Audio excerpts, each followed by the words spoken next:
Hello mga idol, kamusta? Ito nga pala ang inyong Sir Jobs Mentor, Police Staff Sergeant Jopet K. Sir Cañares Praila, na naka-assign sa Regional Recruitment and Selection Unit, Mimaropa. Itong video na to mga idol ay para sa mga nagtatanong o humihingi ng tips para sa final committee interview. Ganito ang gagawin natin mga idol, kada araw mag-upload ako ng isang video na nagbibigay ng tips para sa final committee interview. Ang unang tip mga idol na pwede kong i-share o ibigay sa inyo ay mag-research o alamin mo idol kung ano ang ina-applyan mo, kung ano ang organization na ina-applyan mo. Halimbawa, PNP. Alamin mo kung ano ang PNP. Basic lang mga idol, hindi natin kailangan ng malalim o broad idea about PNP. Basic lang. Halimbawa, alamin mo ang PNP mission. Alamin mo ang PNP vision.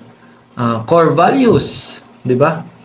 Siyempre, ang impression niyan mga idol is malalaman ng panel na ready ka talaga o willing kang makapasok sa PNP. Knowledgeable ka kung ano ang ina-applyan mo bilang patrolman o patrolwoman. Sa lahat naman ng trabaho o job o interview, di ba? Importante dapat may idea tayo, basic idea tungkol sa trabaho na ina-apply natin.